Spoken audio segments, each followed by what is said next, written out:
Hello, welcome, and thank you for joining me today for this Dementia Friendly Communities presentation.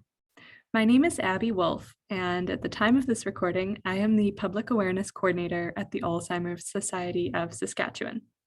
I want to start this presentation by thanking Sarah Durham and the Museums Association of Saskatchewan for the opportunity to share more information about dementia and dementia friendliness with Museums Association of Saskatchewan members today.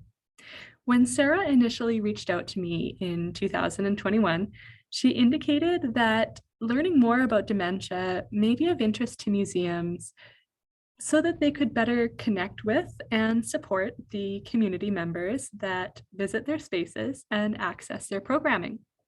I was really pleased to receive this inquiry because museums are important community hubs, and they're sites of interaction in both urban and rural communities.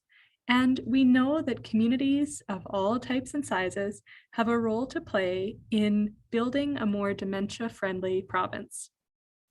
Learning more about dementia can certainly help museums to consider ways that their social and physical environments can become more inclusive, accessible, and supportive for folks affected by dementia.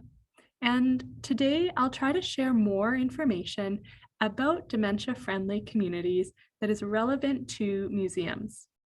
I want to just take a moment at the start of this presentation to share a bit about the Alzheimer's Society of Saskatchewan as a way to introduce the programs and services that we offer.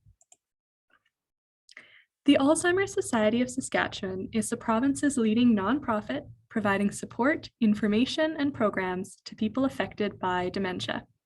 We provide information about more than just Alzheimer's disease and can offer services to individuals affected by all types of dementia, with or without a diagnosis, as well as the care partners, friends, family members, and neighbors that support them.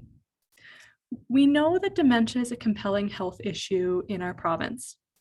In the last fiscal year alone, my programs and services team colleagues in our resource centers around the province served over 2,400 different individuals from 279 unique communities around the province. And while they work to help clients learn more and live well with dementia by accessing individualized support and information, my role as Public Awareness Coordinator has been to build understanding and awareness about dementia in the wider community so that we can dispel common myths and misconceptions and support individuals and communities to start becoming more dementia friendly. When I discussed this presentation with Sarah, I understood that one of the biggest questions Museums Association of Saskatchewan was hoping to have addressed was about what the main things that museums and museum staff need to know or to keep in mind to help community members living with dementia connect with the museum and its programs. To answer that question today, the content I'll present will focus on two main areas. First, information about dementia and the changes in abilities, behavior, and communication that it can cause. My aim with this is to provide some insight about the impact that dementia can have on an individual's experience in a museum setting, and to share a few examples that will spark some ideas about how social and physical environments can become more supportive, inclusive, and accessible in response to changes that individuals may experience.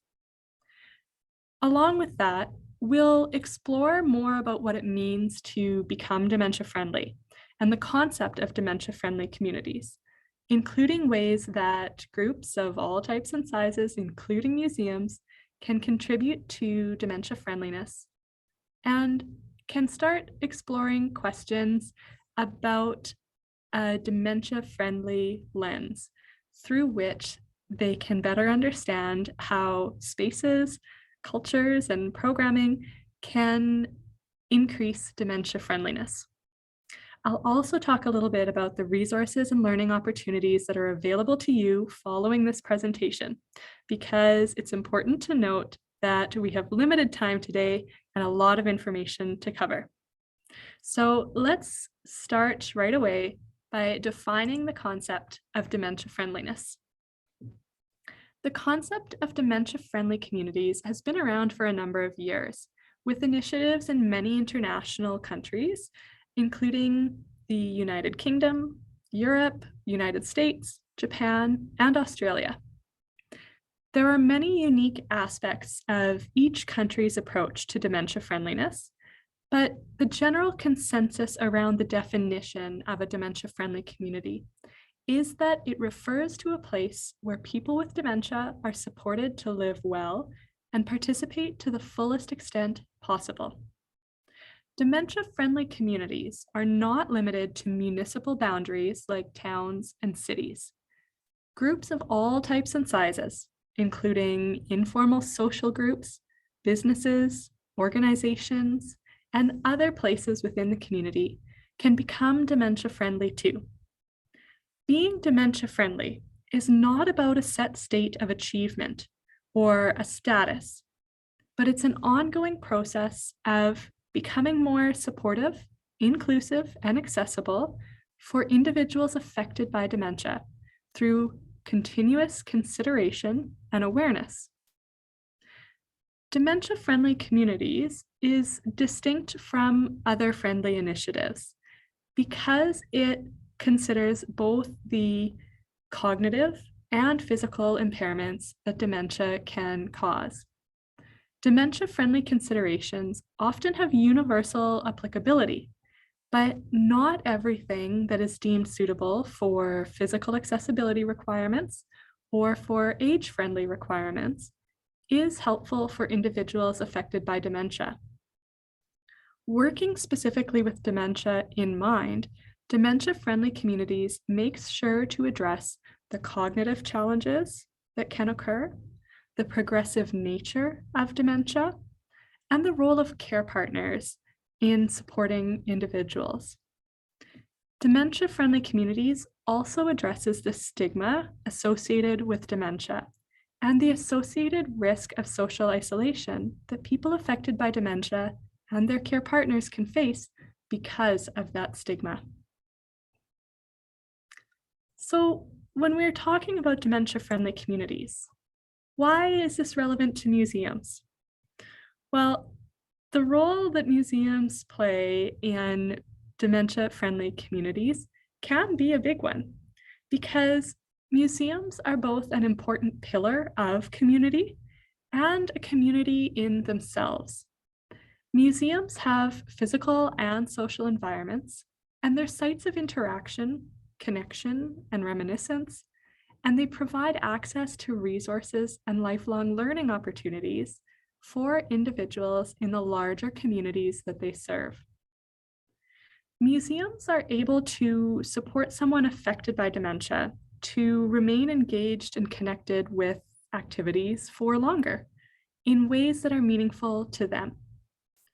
As places of gathering, museums can welcome in members who are affected by dementia and can also take the awareness and understanding about dementia into everyday interactions within the community. So I think it's important to note here too that when we talk about dementia friendliness, acknowledging the role that museums can play in reducing stigma is very important. For individuals with dementia, stigma of sharing a diagnosis can add to isolation and to the hesitancy to engage in social situations where changes might be noticed, like attending events or programs. Individuals with dementia can sometimes experience uncertainty in the response that they'll receive from other community members when sharing their diagnosis. And that hesitancy or uncertainty can cause them to withdraw. Statistically, we know that 60% of people living with dementia live in the community in their own homes. So by engaging groups like museums and increasing community-based supports and awareness and reducing stigma, we can aim to improve the quality of life of individuals living with dementia so that they can continue to be meaningfully engaged in their communities for as long as possible. We can address some of that hesitancy or uncertainty about the response by ensuring that the community is understanding, aware, and able to respond in helpful ways. And that emphasis on awareness brings me to our next focus of information around dementia and the definition of dementia. Dementia can be understood as an umbrella term that refers to a set of symptoms, but it's not a specific disease in itself. The term dementia is used to describe a set of symptoms that include things like memory loss, difficulty with problem solving, changes in mood and behavior, and problems with language. And dementia as a diagnosis is identified when these symptoms are severe enough to interfere with a person's daily life and activities.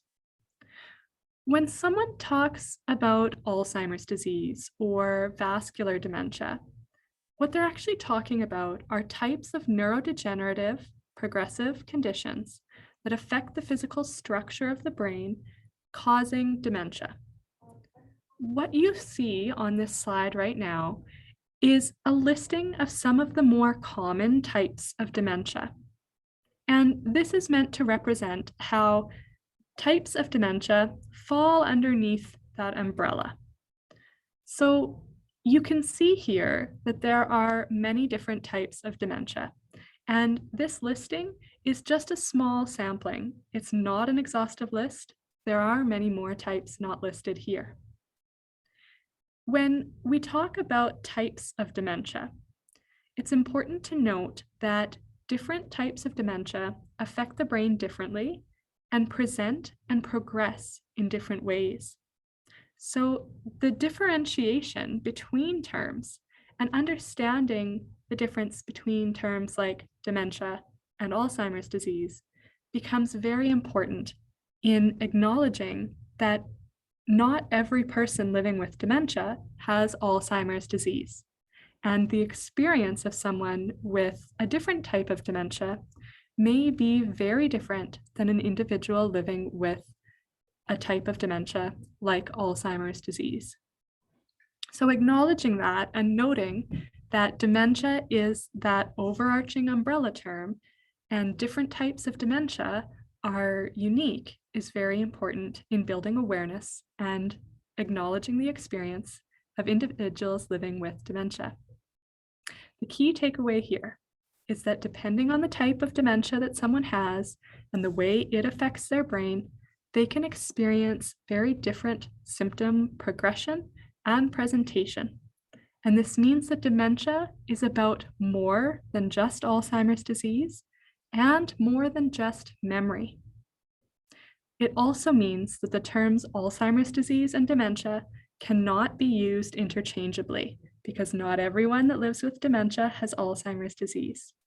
And as we go forward in the presentation, you'll hear me refer to person living with dementia as a way to select person-centered, broad language that represents individuals affected by many different types of neurodegenerative progressive conditions.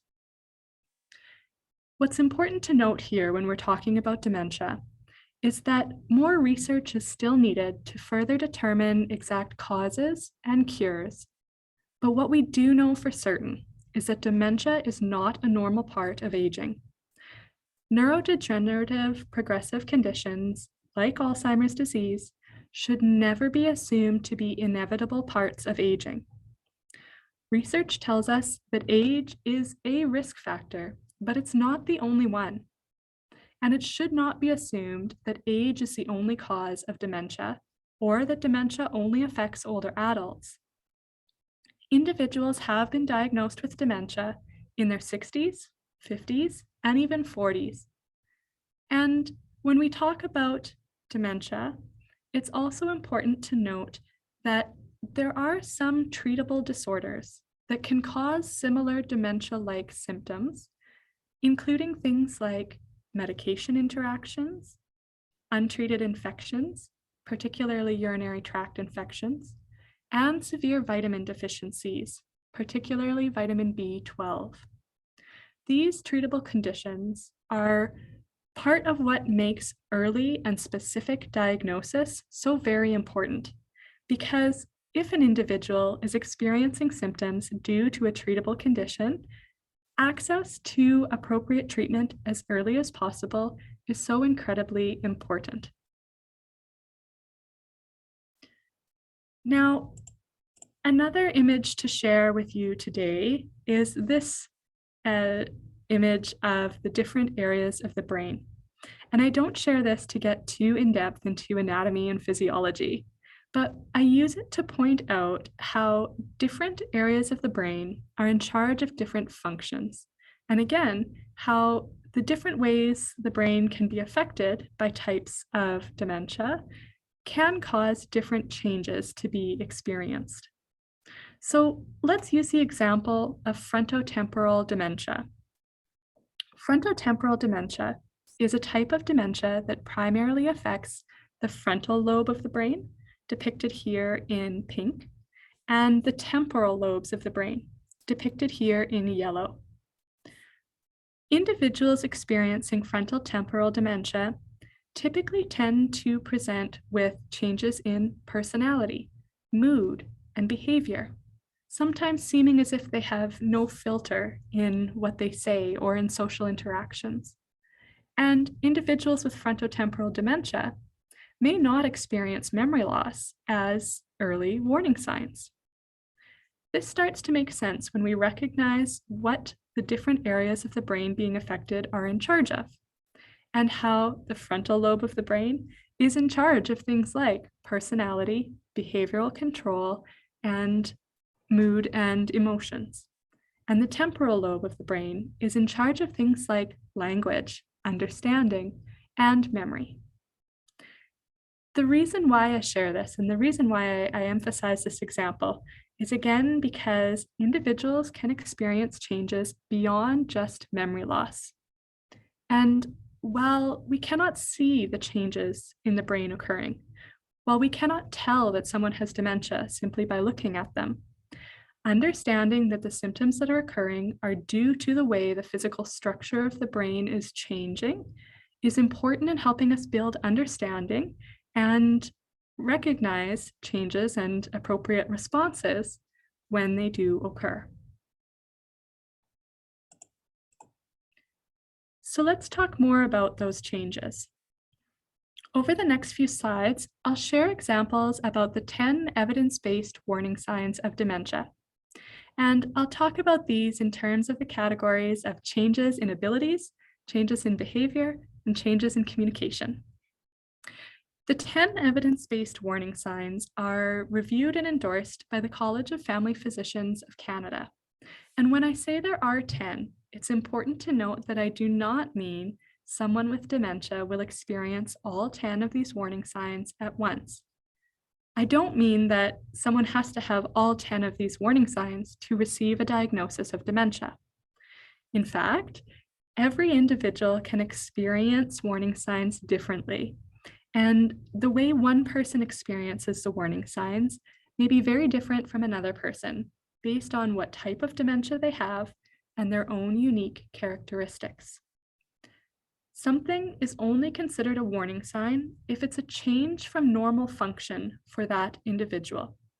And if an individual is experiencing changes in abilities, behavior, or communication that are severe enough to affect daily life, that can be something that would indicate a diagnosis of dementia. Because of the progressive nature of neurodegenerative conditions, it's also important to note that individuals can experience a variety of different warning signs to different degrees over the course of progression. Becoming dementia friendly isn't about identifying who has dementia. It's not about being an expert in dementia either. What it is about is recognizing that someone living with dementia is about more than just their diagnosis, and recognizing that if an individual's changes in abilities, behavior, and communication affect their experience in the community, that should not mean they lose connection to their community. Instead, when we strive to become more dementia friendly, it means that we're intentionally addressing the changes in abilities, behavior, and communication that can be caused by dementia. And we're aiming to ensure individuals living with dementia remain meaningfully engaged. Becoming dementia friendly might mean that we use our abilities to adjust and adapt for inclusion, to behave in ways that demonstrate understanding and reduce barriers, and to communicate in ways that challenge stigma and increase support. So over the next few slides, let's look at what each of these warning signs might present as and some of the key considerations about each. We'll start with memory loss. It's important to note here that anyone can occasionally miss a step or forget a piece of information. And this usually happens when we're preoccupied, multitasking with too many things, or when we're distracted and didn't really hear the information in the first place. When we're talking about memory loss as a warning sign of dementia, this is something that occurs repeatedly and to the extent that it compromises functional ability. It's more than just an occasional memory slip, but it would cause an individual to forget things more often, to have difficulty recalling information that has recently been learned, or to repeatedly ask the same questions because of an inability to recall what they've previously learned in response. Someone experiencing this warning sign may not recall how frequently they have visited the museum. They may not recall their most recent visit, or they may not recognize familiar staff. They also may have difficulty answering questions with specific details, and they may tend to respond with vague responses. This is a moment where being patient with memory loss and seeking to connect is really important.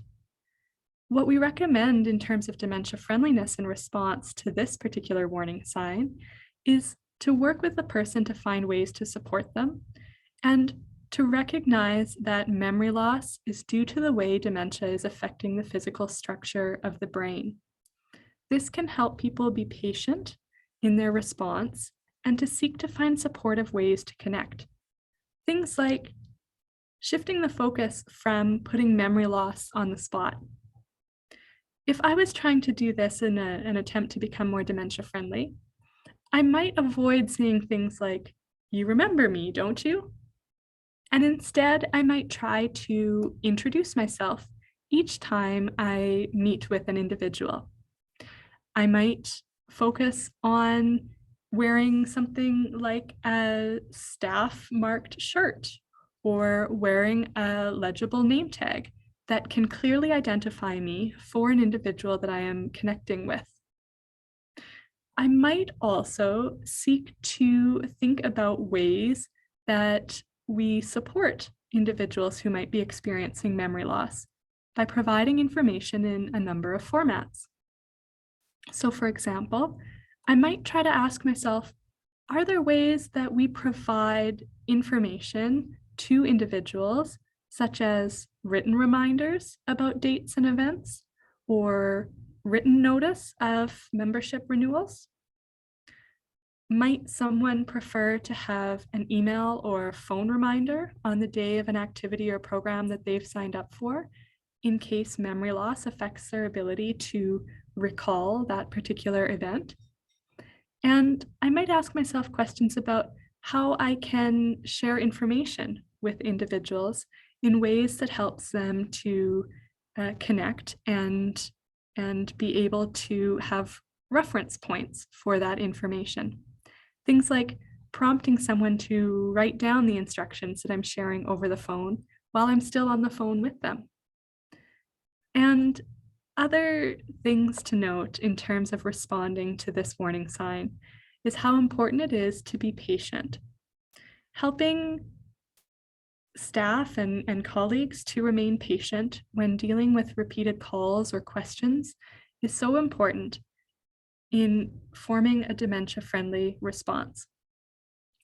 Another note here is that some people like to use humor in the moment, but avoiding making stigmatizing jokes, such as jokes about sometimers or seniors moments when memory loss occurs, is really important because these jokes can be things that add to stigma and trivialize the experience of people with dementia experiencing this warning sign.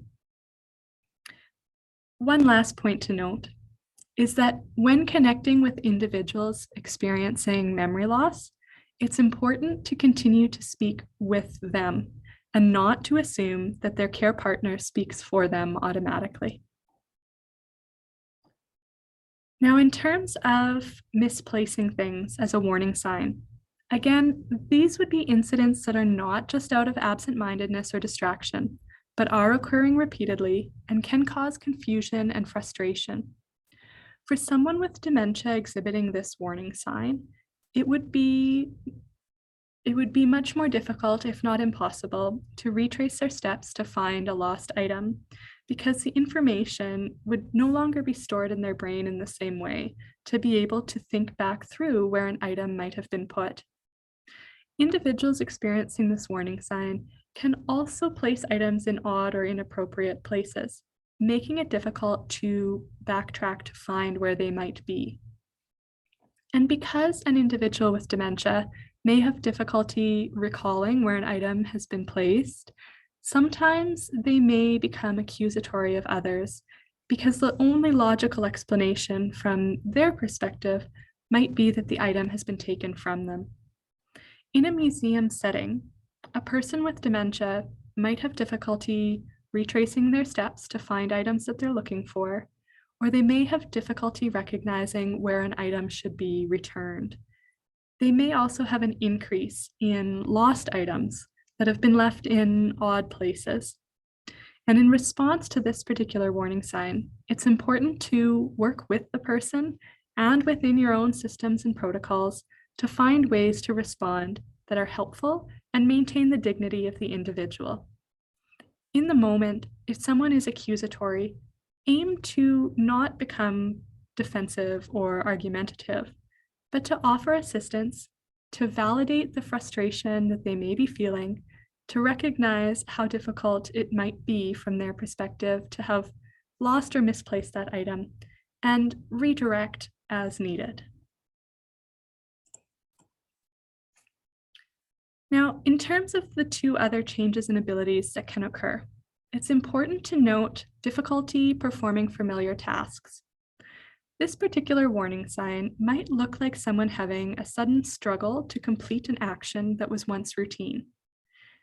It might look like someone mixing up the order of steps or having difficulty with sequences and forgetting entire components of a task. When this occurs, it can be something that affects how an individual completes tasks, and it might mean that they require additional support to adapt the task to their current abilities.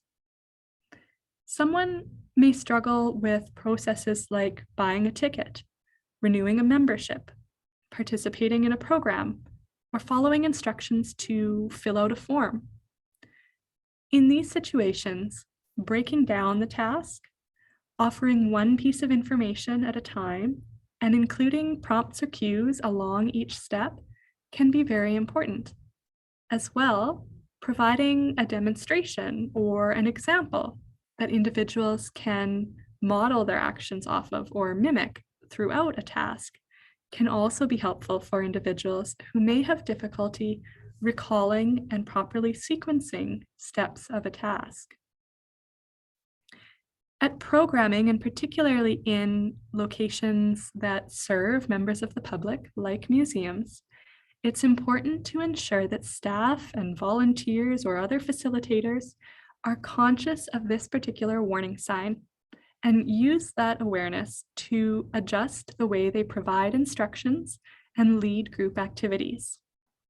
allowing enough time for someone to respond to prompts and to complete steps of a task can be very important.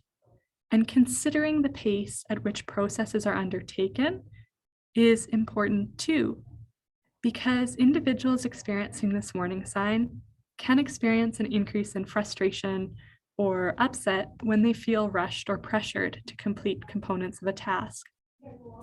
The main piece here is not to assume that an individual with dementia cannot complete a task. Instead, think about ways to adapt that task to suit the current abilities so that they can remain engaged. And in terms of disorientation, this warning sign can be experienced in a number of different ways. Disorientation can involve disorientation in space, where individuals have difficulty navigating even familiar spaces, and they might forget where to go to navigate a familiar environment that they've been many times before, or they may have difficulty in recognizing concepts of time, such as the current year or the passing of seasons. Someone experiencing this particular warning sign may have difficulty at a museum when looking at exhibits or items and acknowledging that those items or exhibits were set in a current setting. So an individual with dementia experiencing this warning sign might look at an item or exhibit and speak about it as if it is current time. They may look at artifacts or photos and respond strongly or with feelings or emotions that they had felt during that time in history, because from their perspective, it feels like they're back in that time. And when this occurs, if disorientation in time causes an individual to speak as if it's a past year, reality checks may be likelier to cause frustration or upset than to help reorient the person. Instead, a dementia-friendly perspective might be to consider that individual's reality and to recognize the feelings that they're experiencing, using that opportunity to reminisce.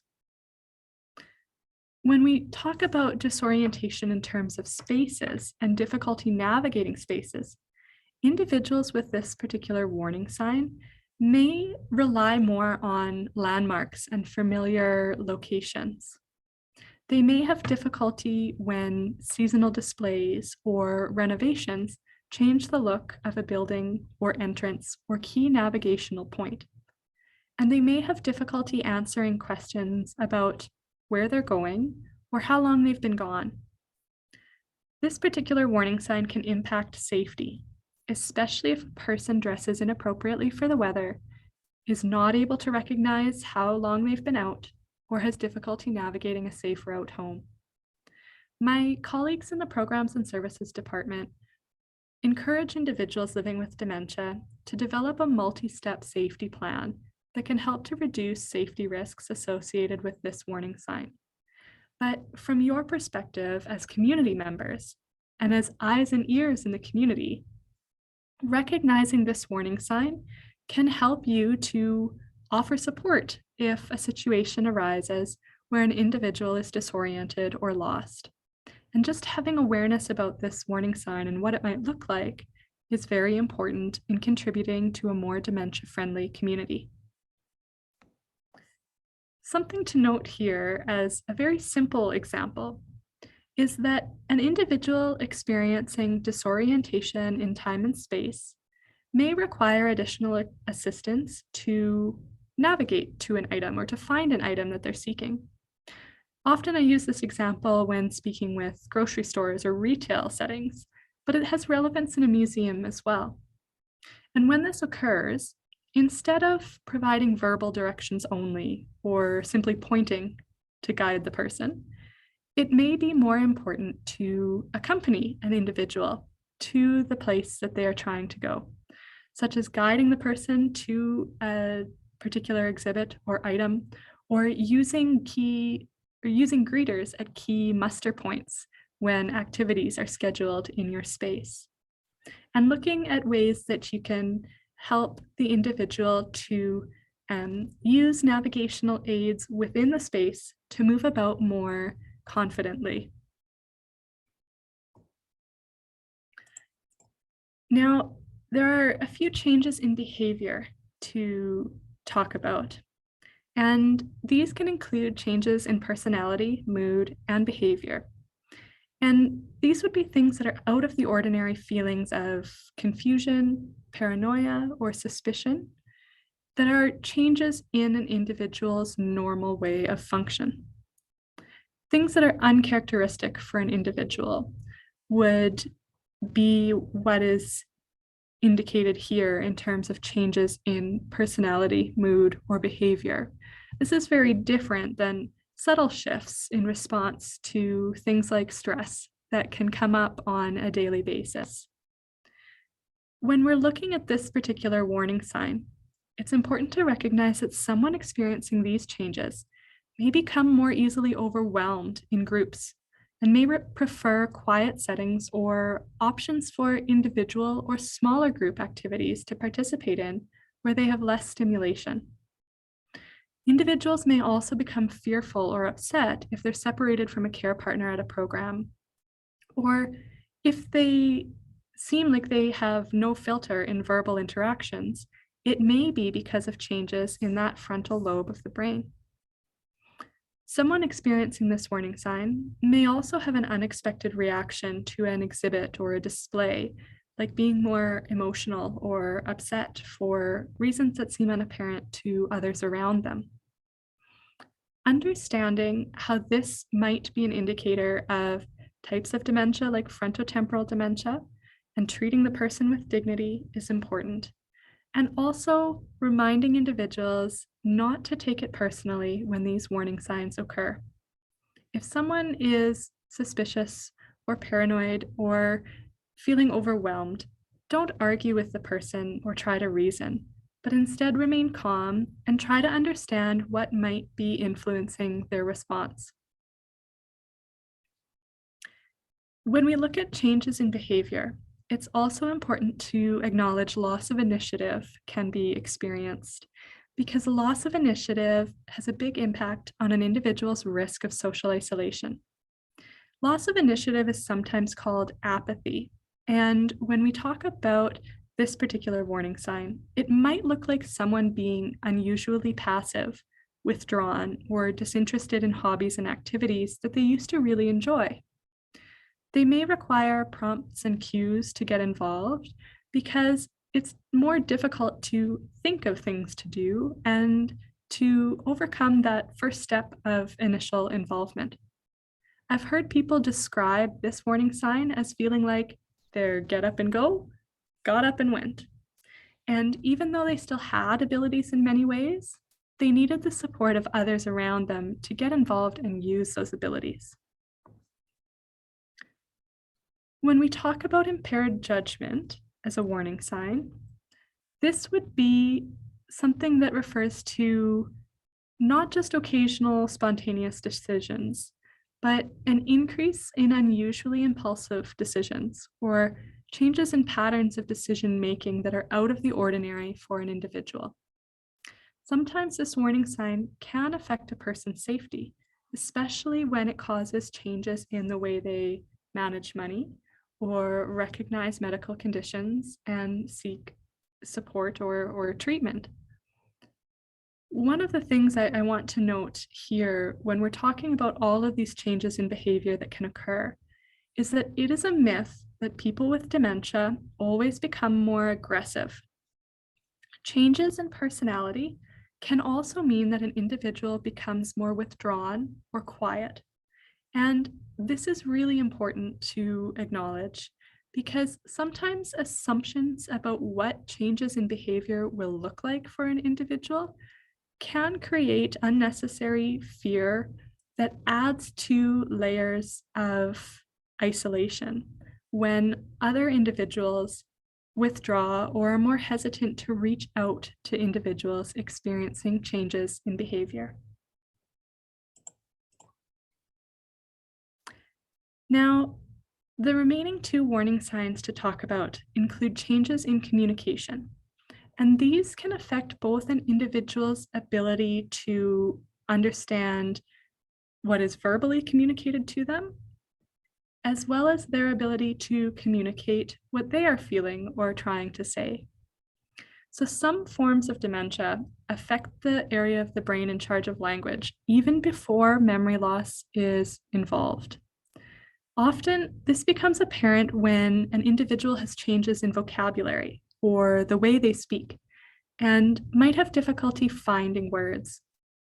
Sometimes in this scenario, individuals will start to substitute other words or even make up words to continue to get their point across. Sometimes they can also find that words become difficult to understand or sentences become hard to follow. And when we are looking at this warning sign or examples of ways it can present, it's also important to note that individuals will sometimes experience changes in terms of reverting to a first language. One example of this warning sign that I think is important to share as well is how individuals can try to talk around words that are being lost when their vocabulary is changing. So someone who might be asking for the time, but experiencing changes in their vocabulary that affect their ability to use the words like clock or time, might ask a question in terms of, what number is it on that thing on the wall over there? And for the individual responding to that question, using the context to interpret, infer, and respond in a way that connects to the individual is usually more important than trying to correct when lost language is occurring. It's also important to remember that there are many forms of communication. And even if verbal communication is becoming difficult for an individual, you may have other options in trying to continue to support that communication. Things like offering materials in multiple formats so that there is information to read accompanying the verbal information that is presented, or providing tactile ways for individuals to engage instead of simply looking at or reading descriptions of items at a museum. And another important piece to consider when trying to support communication is that often body language and the ability to interpret facial expression and tone of voice is often retained longer than the ability to interpret specific vocabulary. So even small changes like making sure to face the person when speaking to them and using your body language, your actions, your facial expressions, and your tone of voice to support what you're saying can be very effective in increasing communication as well. Now, in terms of problems with abstract thinking can be expressed in a number of different ways, and it might cause an individual to have difficulty with concepts like sarcasm, or have difficulty understanding turns of phrase and slang language. Individuals experiencing this warning sign might interpret language much more literally.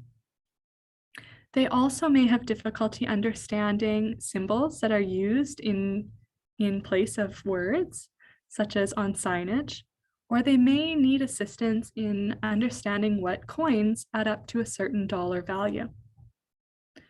When we consider this particular warning sign, it's important to note how small changes, small but intentional changes, can make a big difference in helping to connect and support ongoing communication. So we've introduced or talked just a little bit about each of the 10 evidence-based warning signs of dementia. And now the question starts to shift towards, how do we become more dementia friendly? Your participation today in taking that first step to learn more is certainly an important starting point. But becoming dementia friendly is an ongoing commitment. And the steps each place might take to become more dementia friendly or to incorporate dementia friendly considerations will differ depending on their unique settings, spaces, and starting points. Some of the key supports or enablers of dementia friendliness that people with dementia have identified include efforts to increase awareness and challenge stigma, support to continue utilizing routines and consistent patterns in the community, confidence in the response received when choosing to self-identify as a person with dementia, and aids in the physical environment. So in my remaining moments of the presentation, I'll share more about the social and physical environment considerations that can increase dementia friendliness, so that if you're thinking of becoming involved or ways that your museum may be able to start improving dementia friendliness, you can use these ideas or examples to draft out an initial plan of action. When we talk about the social environment and becoming more dementia friendly, some of the considerations that might be helpful include thinking about ways to provide information for staff and volunteers, such as incorporating information about dementia and dementia friendliness into onboarding processes, or providing in-services and learning opportunities for staff and volunteers. As well, consideration of ways to incorporate dementia-friendly communication strategies into daily interactions can be important. Things like requesting a copy of the dementia-friendly tips for customer-facing staff and sharing that with individuals who work at or volunteer within the museum can be one way to start improving dementia friendliness in the social environment by reducing the use of stigmatizing language and improving the ability to use communication strategies to connect with individuals with dementia. As well, adding a dementia-friendly lens to programming, materials, and policies can be important in helping the social environment to become more dementia-friendly. And this can include things like asking, are our current programs able to adapt to the changes in abilities, behavior, and communication that can occur? Do the target audiences of our programming experience barriers to participation because of dementia? And are there ways we can better welcome and learn from lived experience to help identify priorities, barriers, and potential opportunities for improvement? When thinking about the social environment as well, it's important again to note that impact that stigma can have. And even small steps that seek to encourage public awareness and advocate for dementia-friendly communities within the local community can be incredibly important in helping to shift some of the fear, myths, and misconceptions that can be caused by stigma associated with dementia. Now, when we look at the social environment, it's important to note that the physical environment can make a difference as well. When we talk about the physical environment, it might involve aspects of both the indoor and outdoor settings.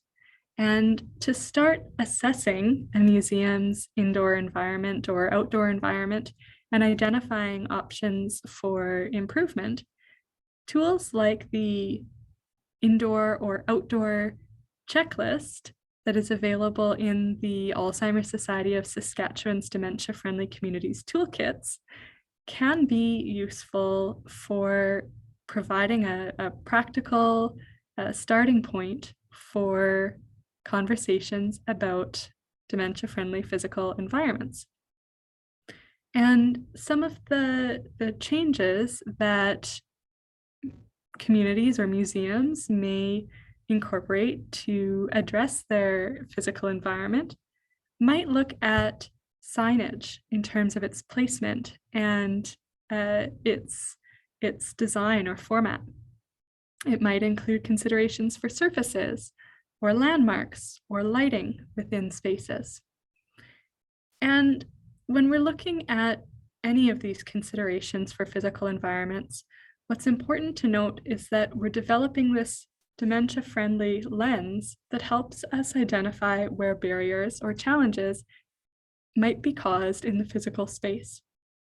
And not every aspect of the physical space needs to be addressed right away for it to make an impact on dementia friendliness. Sometimes using that dementia-friendly lens to identify future renovations or to guide the decisions around future signage design or furniture selection or exhibit placement can be important as well.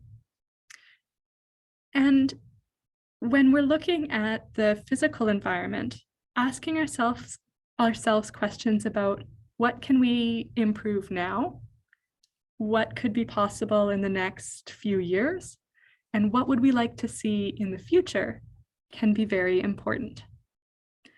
Now, one more point to note here is that proactively planning to address unchangeable areas in a physical environment often involves using components of that social environment to compensate.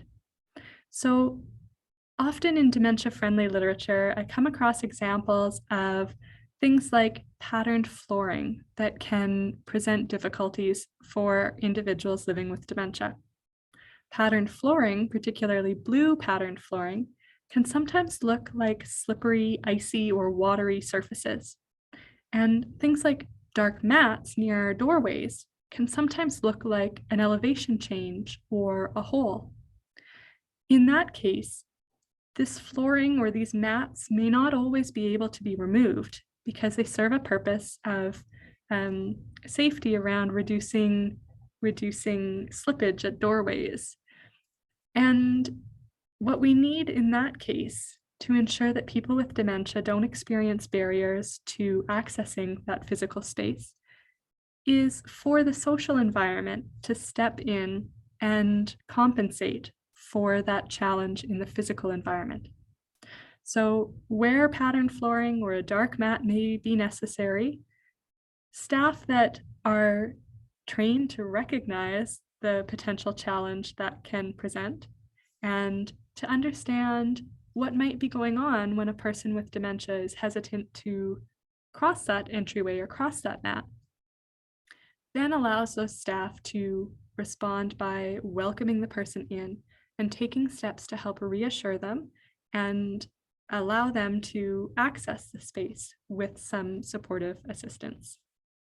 So that small example, I think, points out how there are considerations for the social and physical environment, and we have to really think about both when we're starting to become more dementia friendly. Now, for any visual learners out there, there's a few examples I have about signage and dementia friendliness in particular. So in this example, we see some signage that is ambiguous. It's sort of placed between doors and doesn't really tell you a lot about which door it's referring to.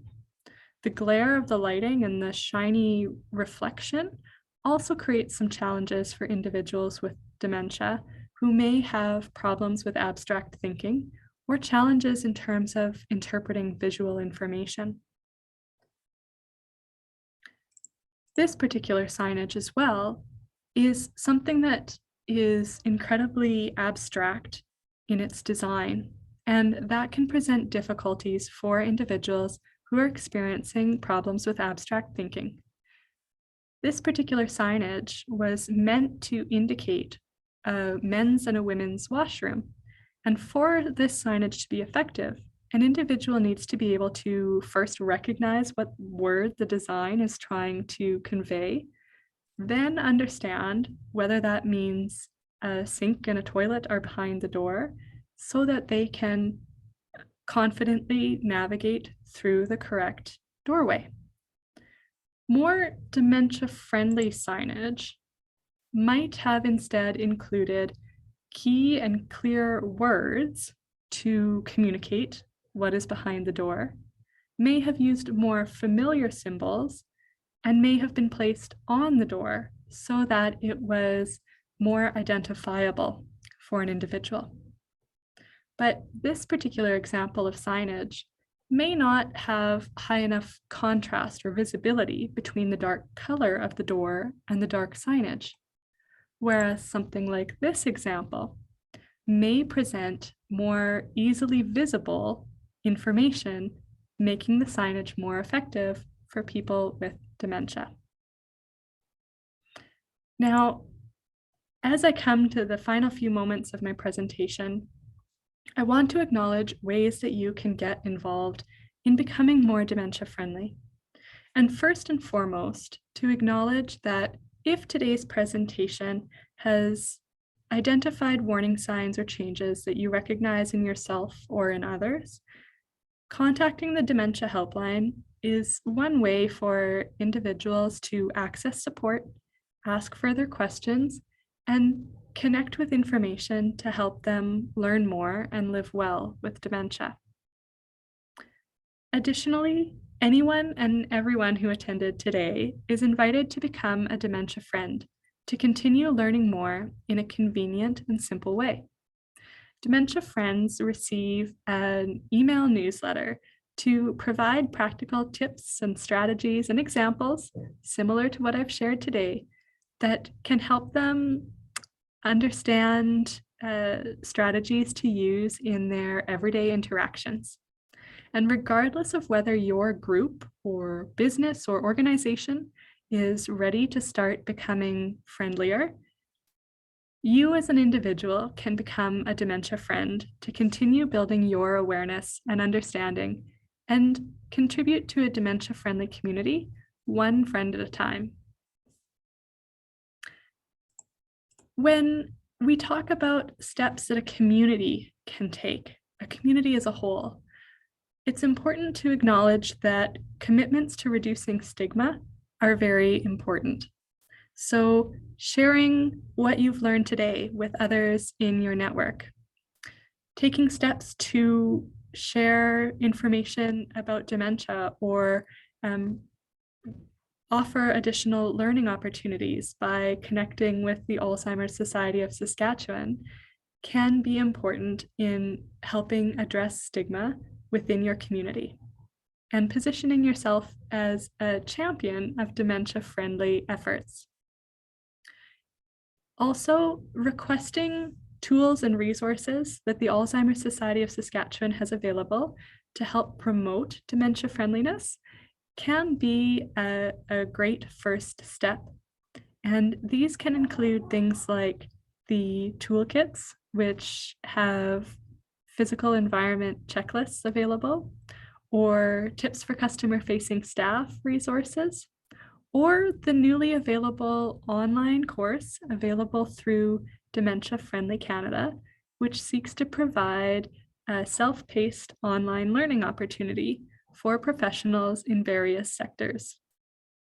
By connecting with the Alzheimer's Society of Saskatchewan to request resources, to start building your dementia-friendly vision and action plan, and to share with us how you are planning to become more dementia-friendly, you can connect with supports throughout the process, and we can start to share and celebrate your progress towards making your community more dementia-friendly.